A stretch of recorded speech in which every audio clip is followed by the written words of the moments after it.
Hello, my friends. Happy Sunday morning. A little late this morning because, well, just because, okay? That's why. Is that a good enough reason for you?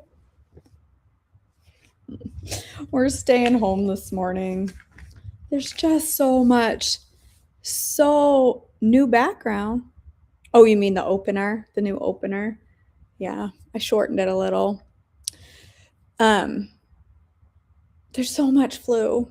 Like, and the people that have the flu are like so sick. There's so many people in my community and online talking about just how sick they are, and I'm like, I think I'm gonna stay out of the gaggle for a few weeks because I just do not want to have to deal with it at all. So decided to stay home this morning. So that meant I'm later than normal because it took me time to get my act together.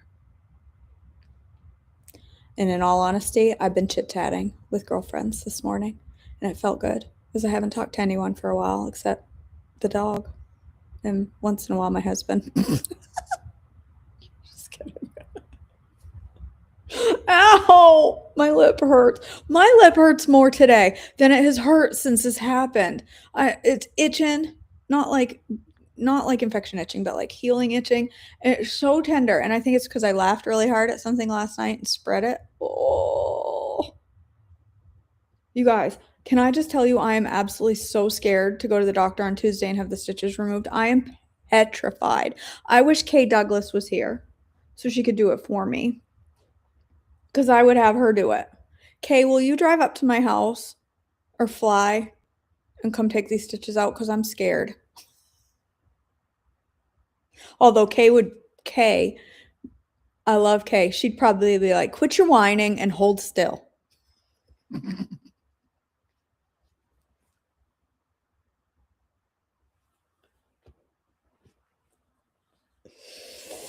All right. Good morning. I should shut up and just do devotions. The Tower of Babel, Genesis 11, 1 through 9. At one time, all the people of the world spoke the same language and used the same words. As the people migrated to the east, they found a plain in the land of Babylonia and settled there. They began saying to each other, let's make bricks and harden them with fire. In this region, bricks were used instead of stone, and tar was used for mortar. Then they said, come, let's build a great city for ourselves with a tower that reaches into the sky. This will make us famous and keep us from being scattered all over the world. But the Lord came down to look at the city and the tower the people were building. Look, he said, the people are united and they all speak the same language. After this, nothing they set out to do will be impossible for them. Come, let us go down and confuse the people with different languages. Then they won't be able to understand each other. In that way, the Lord scattered them all over the world and they stopped building the city. That is why the city was called Babel, because that is where the Lord confused the people with different languages. In this way, he scattered them all over the world. From Shem to Abraham, Genesis 11, 20 through 26, 10 through 26. This is the account of Shem's family. 2 years after the great flood, when Shem was 100 years old, he became the father of Arphaxad. After the birth of Arphaxad, Shem lived another 500 years and had other sons and daughters. When Arphaxad was 35 years old, he became the father of Shelah. After the birth of Shelah, Arphaxad lived another 403 years and had other sons and daughters. When Shelah was 30 years old, he became the father of Eber. After the birth of Eber, I just said Shaler in my main accent. Shelah lived another 403 years old and had other sons and daughters. When Eber was 34 years old, he became the father of Peleg. After the birth of Peleg, Eber lived another 430 years and had other sons and daughters. When Peleg was 30 years old, he became the father of Reu. After the birth of Reu, Peleg lived another 209 years and had other sons and daughters. When Reu was 32 years old, he became the father of Serug. After the birth of Serug, Reu lived another 207 years and had other sons and daughters. When Serug was 30 years old, he became the father of Nahor. After the birth of Nahor, Serug lived another 200 years and had other sons and daughters. When Nahor was 29 years old, he became the father of Terah. After the birth of Terah, Nahor lived another 119 years and had other sons and daughters. After Terah was 70 years old, he became the father of Abraham, Nahor, and Haran. First Chronicles 1:24 through 27. So this is the family line descended from Shem, Arphaxad, Shelah, Eber, Peleg, Reu, Serug, Nahor, Terah, and Abram, later known as Abraham. The family of Terah, Genesis 11:27 through 31. Beginning with the history of Terah's family, two dates are given, a traditional earlier date and an alternative later date. All dates are approximate. This is the account of Terah's family. Terah was the father of Abram, Nahor, and Haran was the father of Lot. But Haran died in Ur of the Chaldeans, the land of his birth, while his father, Terah, was still living. Meanwhile, Abram and Nahor both married.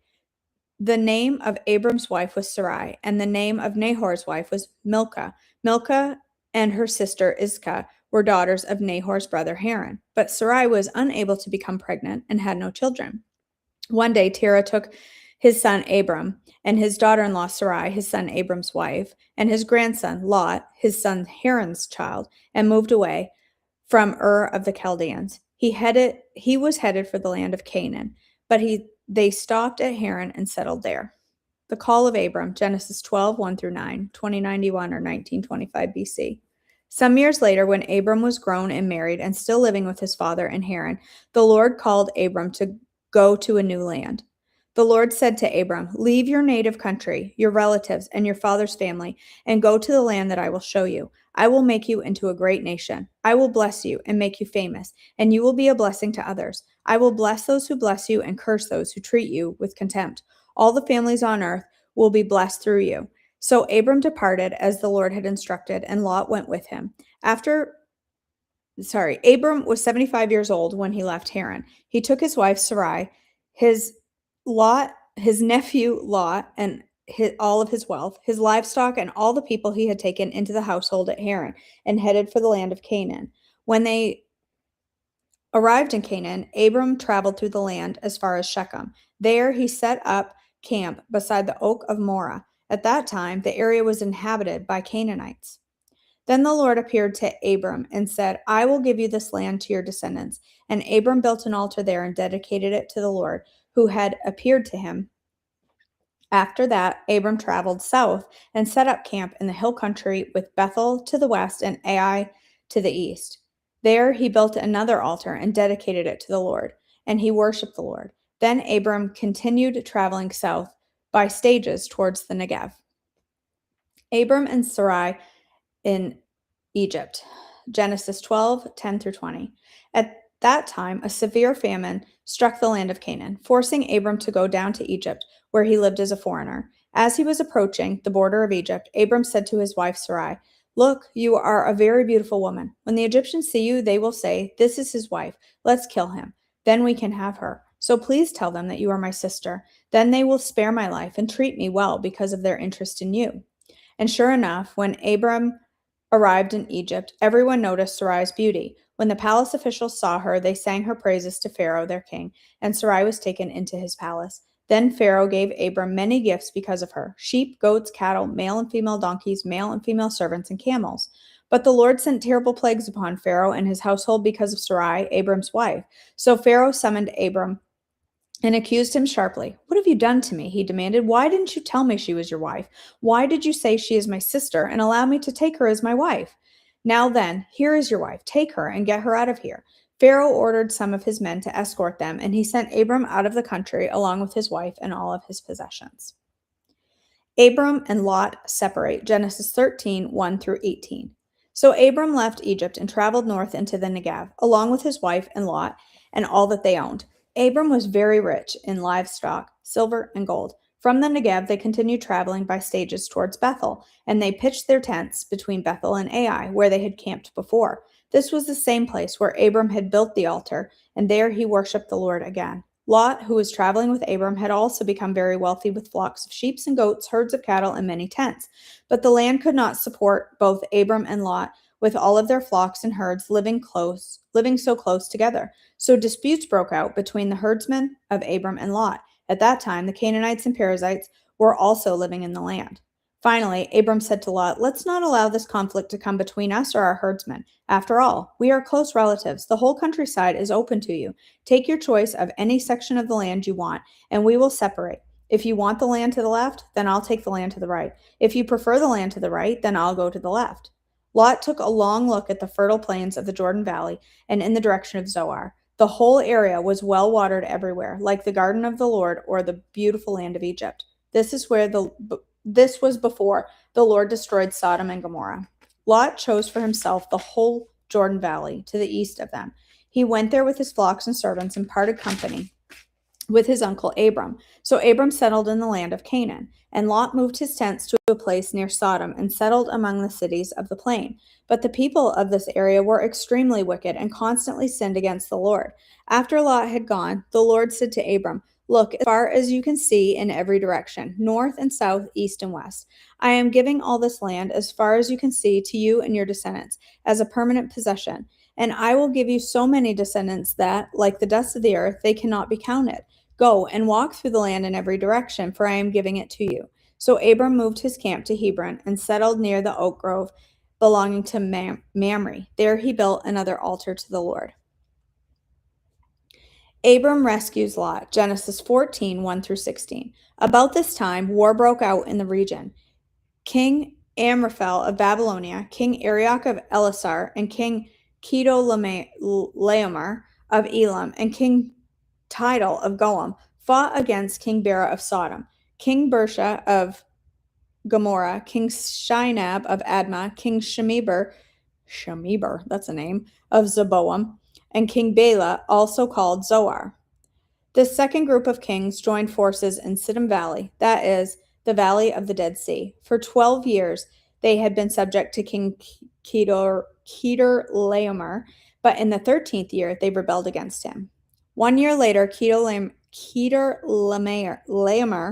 and his allies arrived and defeated the Rephaites at Ashtaroth Karnaim, the Zuzites at Ham, the Emites at Shabbath Kiriathaim, and the Horites at Mount Seir, as far as El Paran at the edge of the wilderness. Then they turned back and came to En Mishpat, now called Kadesh, and conquered all the territories of the Amalekites, and also the Amorites living in Hazor Tamar. Then the rebel kings of Sodom, Gomorrah, Admah, Zeboam, and Bela, also called Zoar, prepared for battle in the valley of the Dead Sea. They fought against the king Chedorlaomer of Elam, King Tidal of Goam, King Amraphel of Babylonia, and King Arioch of Elasar. 4 kings against 5. As it happened, the valley of the Dead Sea was filled with tar pits. And as the army of the kings of Sodom and Gomorrah fled, some fell into the tar pits, while the rest escaped into the mountains. The victorious invaders then plundered Sodom and Gomorrah and headed for home, taking with them all the spoils of war and the food supplies. They also captured Lot, Abraham's nephew who lived in Sodom, and carried off everything he owned. But one of Lot's men escaped and reported everything to Abram the Hebrew, who was living near the oak grove belonging to Mamre the Amorite. Mamre and his relatives Eshcol and Aner were Abram's allies. When Abram heard that his nephew Lot had been captured, he mobilized the 318 men who had been born into his household. Then he pursued Chedorlaomer's army until he caught up with them at Dan. There he divided his men and attacked during the night. Chedorlaomer's army fled, but Abram chased them as far as Hobah, north of Damascus.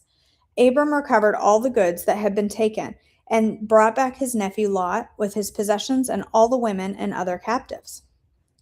Melchizedek blesses Abram, Genesis 14, 17 through 24. After Abram returned from his victory over Chedorlaomer and all of his allies, the king of Sodom went out to meet him in the valley of Shaveh, that is, the king's valley. And Melchizedek, the king of Salem, and a priest of God Most High, brought Abram some bread and wine. Melchizedek blessed Abram with this blessing. Blessed be Abram by God Most High, creator of the heaven and earth, and blessed be God Most High, who has defeated your enemies for you. Then Abram gave Melchizedek a tenth of all the goods he had recovered. The king of Sodom said to Abram, "Go back, give back my people who were captured, but you may keep for yourself all the goods you have recovered." Abram replied to the king of Sodom, I solemnly swear to the Lord, God most high, creator of the heavens and the earth, that I will not take as much as a single thread or sandal thong from which belongs to you. Otherwise, you might say I am the one who made Abram rich. I will accept only what my young warriors have already eaten, and I request that you give a fair share of the goods to my allies, Aner, Eshcol, and Mamre. Okay.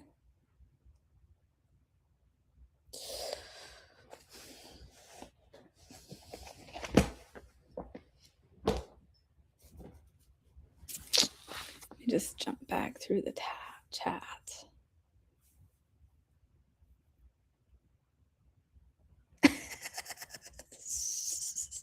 Shelly, Mary Malone with her seam ripper. That's awesome, Valerie. I just bought my Bible. I bought my daughter the Bible recap, chronological Bible, or whatever. The Bible recap Bible. I've never looked at it. I can't read that one live, but I've never looked at it, so I'm not sure what the Bible recap is, but I've heard so many people that love it, and Marin is doing it this year. I guess that's it. Let's go ahead and end in prayer. God, our Father, we thank you for our day together. Thank you for meeting us here and for the reading of your word. And God, I just pray that you will continue to bless the reading of your word each and every day this year as we read through it again. And thank you that we can do this together. God, I lift up each woman here and all that they may be going through. I think of Joe today as he recovers a couple days after his surgery and all the difficulty that that type of surgery brings. And I just pray your blessings upon Joe and his family, and pray for peace for him and easy recovery, a healthy recovery, a quick recovery, and just peace for him as he goes through this new stage of life without his foot. We just pray for his heart and the different stages of loss that he's going to walk through with this. I just pray for him. Just lift him up to you and ask for strength for him and peace that passes understanding to flow over him. God, as we go through this day, help us to continue to make choices that honor you, heal our bodies, strengthen our bodies and our hearts. In your precious name, amen. All right, sweet friends. I love you all. Thank you for joining me. My arm itches. You guys, my arm itches from here to here, all the way down. I know that's not normal. I'm aware, but I don't know what to do about it. The tetanus shot, I've never had a reaction like this. It's hot, it's hard, it's not red, doesn't look inflamed. It just itches from here to here, right up into my neck. I do not enjoy it, and I don't know what to do about it. I'm just whining. I'm whiny today, okay? I'm whining. My lip hurts, my arm hurts, and I'm whining. You're welcome. Thank you for joining me for devotions.